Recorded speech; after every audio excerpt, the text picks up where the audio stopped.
नमस्कार साथियों, आज का वीडियो अध्यापक भर्ती परीक्षा 2023 से संबंधित है दोस्तों। इस वीडियो के अंदर दोस्तों हम बातचीत करने वाले हैं लेवल 1 व लेवल 2 की। लेवल 1 के अंदर हम बातचीत करेंगे कि जो कोर्ट ने फैसला दिया है वो फैसला क्या है, क्या विद्यार्थियों के पक्ष में फैसला होगा या नहीं होगा, ये सिंगल बेंच का या डबल बेंच का फैसला है, और ऑर्डर की कॉपी कब तक मिल सकती है, क्योंकि जब तक ऑर्डर की कॉपी नहीं आएगी तो दोस्तों किसी भी प्रकार की भ्रामक जानकारियों पर हमारे को ध्यान नहीं देना है। क्योंकि जिन्होंने याचिका लगाई वो तो ये बोल रहे हैं कि 21 दिसंबर तक कोर्ट ने रोक लगाई है, किसी भी तरह की नियुक्ति नहीं होगी। लेकिन एक्चुअल के अंदर हुआ क्या दोस्तों, जब कोर्ट के ऑर्डर की कॉपी आएगी तभी दोस्तों दूध का दूध और पानी का पानी होने वाला है। अब कितने प्रश्नों को लेकर विवाद है, सबसे बड़ा सवाल यही, बहुत सारे साथी परेशान है। दोस्तों मैं आपको बता दूं, प्रश्नों की संख्या लेवल 1 के अंदर 12 प्रश्नों की बताई जा रही है, 12 प्रश्नों को लेकर विवाद है। लेकिन आप सभी को अच्छी तरह से पता होगा दोस्तों, 12 प्रश्नों में विवाद है या नहीं है।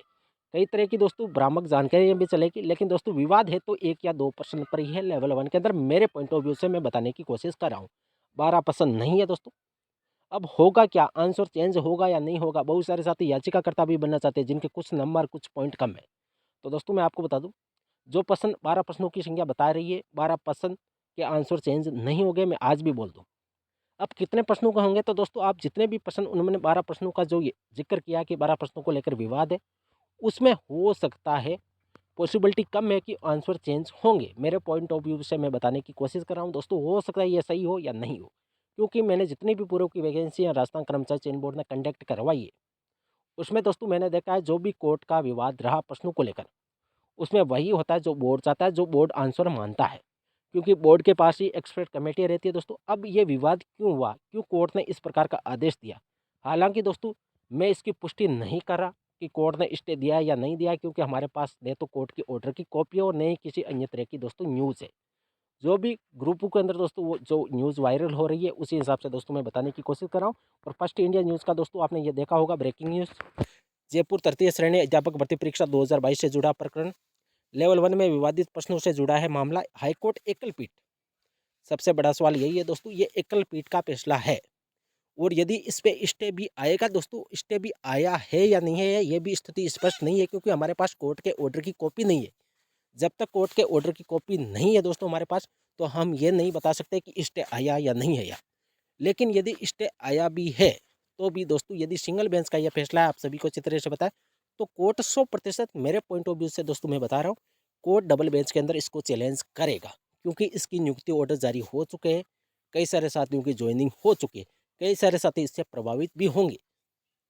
अब होगा क्या, तो दोस्तों जो भी कोर्ट चाहेगा, जो भी ऑर्डर देगा वही होने वाला है। लेकिन मैंने देखा है जितने भी पूर्व के एग्जाम के अंदर जो प्रश्नों का विवाद रहा, चाहे पीटीआई वैकेंसी की बातचीत करें, चाहे पटवारी की करें, चाहे ग्राम सेवक की करें, चाहे पियोन से लेकर दोस्तों आरएस की भर्तियों के अंदर, आपने देखा होगा आरएस प्री के अंदर जो पिछली हुई थी, उसके अंदर भी कोर्ट का विवाद प्रश्नों को लेकर हुआ था, कोर्ट के अंदर फैसला हुआ था दोस्तों। उसमें सिंगल बेंच ने जो फैसला दिया, वो आरपीएससी ने डबल बेंच के अंदर दोस्तों चैलेंज किया था, और परीक्षा तिथि कुछ टाइम आगे बढ़ी थी, लेकिन दोस्तों हुआ वही तो जो आरपीएससी ने चाहा, जो उसकी सोच थी, जो रणनीति थी दोस्तों, उसी हिसाब से फैसला डबल बेंच के अंदर हुआ है। अब इसके अंदर हाईकोर्ट एकल पीठ ने यथास्थिति के दिए आदेश। अब यथास्थिति होता क्या, तो दोस्तों जितनी जैसी स्थिति पूर्व में थी वही स्थिति। अब दोस्तों ये अभी भी स्थिति स्पष्ट नहीं है कि स्टे दिया या नहीं दिया है। मैं एक बार फिर बता रहा हूँ दोस्तों, जब तक कोर्ट के ऑर्डर की कॉपी नहीं आएगी, किसी भी तरह की भ्रामक जानकारी ऊपर आपको ध्यान नहीं देना है। जिन्होंने याचिका लगाई वो अपने पक्ष की तरह फैसला बता रहे हैं, और जिन्होंने याचिका नहीं लगाई वो वही बात है कि ये इस तरह की भ्रामक जानकारियाँ चल रही है, क्योंकि कोर्ट की ऑर्डर की कॉपी अभी तक किसी के पास नहीं आई है, और नहीं साइट पर अब दोस्तों अपलोड हुई है। अब प्रियंका शर्मा व अन्य की याचिका पर दिए आदेश, याचिकाकर्ताओं की ओर से एडवोकेट राम प्रताप सैनी और विज्ञान साधने की पैरवी। अब बहुत सारे साथी जो ये कमेंट करेंगे कि सर प्रश्नों के आंसर चेंज होंगे या नहीं होंगे, तो दोस्तों पॉसिबिलिटी मेरे हिसाब से कम है कि प्रश्नों के आंसर चेंज होंगे। यदि होंगे भी, संभावना कम है, तो 1 या 2 पर्सन ऐसे है जिन पर विवाद हो सकता है और आंसर चेंज भी हो सकते हैं। 1 या 2 पर्सन मैक्सिमम आप मान सकते हैं। लेकिन सिंगल बेंच में यदि स्टे आया है, तो राजस्थान कर्मचारी चयन बोर्ड मेरे हिसाब से डबल बेंच के अंदर चैलेंज करेगा। और वही बात है, डबल बेंच के अंदर मामला जाने के बाद दोस्तों 5 से 6 महीने लटका रहेगा। और होगा क्या, जो डबल बेंच फैसला देगी दोस्तों वही सभी को स्वीकार करना होगा। लेकिन अधिकतर वैकेंसीज के अंदर दोस्तों मैंने यही देखा है कि जो बोर्ड की रणनीति रहती है, बोर्ड जो भी चाहता है दोस्तों, उसी हिसाब से फैसला डबल बेंच के अंदर होता है जितने भी पूर्व की वैकेंसी हुई है दोस्तों, जिसमें नियुक्ति हो चुकी थी, उसके बाद जो प्रश्नों का विवाद रहता है, बहुत सारे साथी याचिकाकर्ता भी बनते हैं, लेकिन अंत के अंदर उनको निराशा ही हाथ लगती है। अब प्रश्नों की संख्या 12 बताई जा रही है, लेकिन आप सभी को अच्छी तरह से पता है कि कितने प्रश्नों पर आंसर चेंज हो सकते हैं। मेरे हिसाब से यदि आंसर चेंज भी होते तो 1 या 2% मैक्सिमम में आंसर चेंज हो सकते हैं लेवल 1 के अंदर, जिसके अंदर 1 या 2% 1% तो साइको का हो सकता है, जिसमें शिक्षक टीचर अनुपात वाला है, जिसमें थोड़ा बहुत विवाद अभी भी है। अब जिनकी ज्वाइनिंग हो गई उन पर प्रभाव पड़ेगा या नहीं पड़ेगा, दोस्तों मैं बता दूं, आपको किसी भी प्रकार की टेंशन लेने की आवश्यकता नहीं है। मेरे हिसाब से मैं ये मेरे हिसाब से दोस्तों बता रहा हूँ, कई सारे साथी इससे कोई नेगेटिव या पॉजिटिव ना ले दोस्तों, मेरे पॉइंट ऑफ व्यू से मैं बता रहा हूँ। मुझे नहीं लगता कि किसी अभ्यर्थी की नियुक्ति रुक जाएगी, और किसी अभ्यर्थी को जिनकी ज्वाइनिंग हो चुकी है उनकी ज्वाइनिंग रद्द हो जाएगी आंसर चेंज होने पर। क्योंकि आपने देखा होगा रीट 2021 के अंदर दोस्तों प्रश्नों को लेकर बहुत विवाद चला था, उसके अंदर कई सारे प्रश्न थे लेवल 1 के अंदर 2021 के अंदर, लेकिन दोस्तों हुआ वही, मामला कोर्ट के अंदर चलता रहा, कई सारे साथी परेशान हो गए, कई सारे साथियों का पैसा भी लग गया, लेकिन हुआ क्या आप सभी के सामने है। तो दोस्तों प्रश्नों के आंसर चेंज होने की संभावना कम है, और यदि होता भी है तो 12 प्रश्नों के आंसर तो चेंज नहीं होंगे, क्योंकि 12 प्रश्नों पर विवाद भी नहीं है। कई सारे साथी जो भी प्रश्न उनको गलत है वो दोस्तों उनकी याचिका लगा रहे हैं, और ये एकल पीठ ने अंदर दोस्तों जो फैसला दिया है उसकी ऑर्डर की कॉपी अभी किसी भी कहीं पे भी मैंने नहीं देखी है। जैसे भी आएगी दोस्तों मैं आपको सूचित कर दूंगा कि एक्चुअल के अंदर उसका ट्रांसलेट करके कि क्या फैसला हुआ है।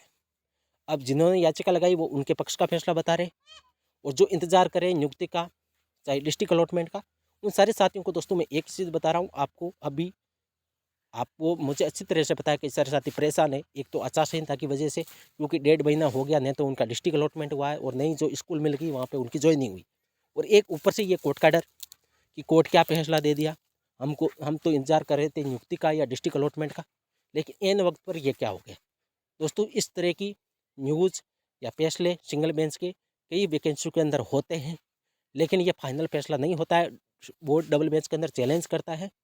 और अधिकतर केस के अंदर मैंने यही देखा है कि जो बोर्ड आंसर राइट मानता है उसी हिसाब से दोस्तों डबल बेंच के अंदर फैसला होता है। अब इसके अंदर हुआ क्या है, कई सारे साथी ये भी बोल रहे हैं कि जो बोर्ड ने कमेटी के माध्यम से जो फाइल थी प्रश्नों को लेकर दोस्तों, वो फाइल जो पेश की थी बोर्ड कोर्ट के अंदर, उससे कोर्ट संतुष्ट नहीं था और ये आदेश दिया है। कई सारे साथी अलग तरह की न्यूज़ बता रहे हैं, लेकिन दोस्तों एक्चुअल के अंदर जब तक ऑर्डर की कॉपी नहीं आएगी किसी भी तरह की दोस्तों हम इन प्रकार की भ्रामक जानकारी पर आपको ध्यान नहीं देना है। अब मैं आपको बता दूं जिनके नियुक्ति ऑर्डर का इंतजार है, जिनको डिस्ट्रिक्ट अलॉटमेंट का इंतजार है, वो परेशान ये हो रहे हैं कि सर अब हमारे जीवन भी समाप्त हो गया। कई सारे साथी डिप्रेशन के अंदर। तो दोस्तों मैं आपको बता दूं आपको टेंशन 1% लेने की आवश्यकता नहीं है। इस तरह की न्यूज़ हर वैकेंसी के अंदर चलती रहती है, जो फेल होते हैं। अब इस वैकेंसी के अंदर 12 प्रश्नों को लेकर विवाद चल रहा है, लेकिन आप सभी को अच्छी तरह से पता है कि प्रश्न तो हो सकता है कुछ प्रश्नों में विवाद है, तो वो प्रश्नों की संख्या बिल्कुल कम है, 1 या 2 प्रश्न है, लेकिन 12 प्रश्नों की बातचीत हो रही है। इसी हिसाब से पीटीआई वैकेंसी के अंदर 18 प्रश्नों की बातचीत थी, लेकिन उनकी भी ज्वाइनिंग हो चुकी है स्टूडेंटों की। क्या कोर्ट ने फैसला दिया, क्या प्रश्नों के आंसर चेंज हुए दोस्तों? कुछ भी नहीं हुआ। और मैं एक बार फिर बता रहा हूँ, जिन अभ्यर्थियों को नियुक्ति का इंतजार है, जिनको डिस्ट्रिक्ट अलॉटमेंट का इंतजार है, जिनको प्रोविजनल परिणाम का इंतजार है, दोस्तों आपको टेंशन लेने की आवश्यकता नहीं है। बिल्कुल भी 1% भी आपको टेंशन नहीं लेना है। आने वाला समय आपका है दोस्तों, आपकी ज्वाइनिंग भी होगी, आपकी नियुक्ति भी होगी, और आपका डिस्ट्रिक्ट अलॉटमेंट भी होगा, आपका प्रोविजनल परिणाम भी जारी होगा, आपके रिक्त पदों पर भी परिणाम जारी होगा, और कई सारे साथी जिन्होंने अदर स्टेट से BST BEd किए उनकी भी लिस्टें जारी होगी, और वेटिंग भी जारी होगी, और जो स्टूडेंट काउंसलिंग के अंदर एब्सेंट हुए उन अभ्यर्थियों के स्थान पर नए स्टूडेंट को भी लिया जाएगा, चाहे लेवल 1 की बातचीत करें चाहे लेवल 2 की बातचीत करें। दोस्तों ये थी आज की वीडियो। यदि वीडियो अच्छी लगी तो दोस्तों इस वीडियो को ज़्यादा से ज़्यादा शेयर करें, और दोस्तों चैनल को सब्सक्राइब अवश्य करें। ये वीडियो लेवल 1 और लेवल 2 के सारे स्टूडेंटों के लिए था दोस्तों, क्योंकि क्योंकि लेवल 1 के अंदर कई सारे साथियों को डिस्ट्रिक्ट अलॉटमेंट का हो चाहे ज्वाइनिंग का इंतजार है, कई सारे साथी लेवल 2 के अंदर रिक्त पदों के परिणाम का भी इंतजार कर रहे हैं। अदर स्टेट से जिन्होंने बीएड किए वो भी इंतजार करें कि उनकी लिस्टें भी जारी हो, वेरिफिकेशन होके। और वेरिफिकेशन तो मेरे हिसाब से दोस्तों हो गया। अब जैसे ही आचार संहिता हटेगी सारे के सारे परिणाम वापस शुरू हो जाएंगे, आपको टेंशन लेने की आवश्यकता नहीं है। और इस ऑर्डर के क्या ऑर्डर दिया कोर्ट ने दोस्तों, इसकी कॉपी मिलते ही मैं आपको विस्तृत रूप से दोस्तों वीडियो के माध्यम से आपको अवगत करा दूंगा। क्या फैसला है, क्या हो सकता है, मेरे पॉइंट ऑफ व्यू से मैं बताने की कोशिश करूंगा। तो दोस्तों ये थी आज की वीडियो। इस वीडियो को ज़्यादा से ज़्यादा शेयर करिए, और दोस्तों यदि चैनल पर पहली बार है तो दोस्तों चैनल को आपको सब्सक्राइब अवश्य कर दें। थैंक यू, धन्यवाद।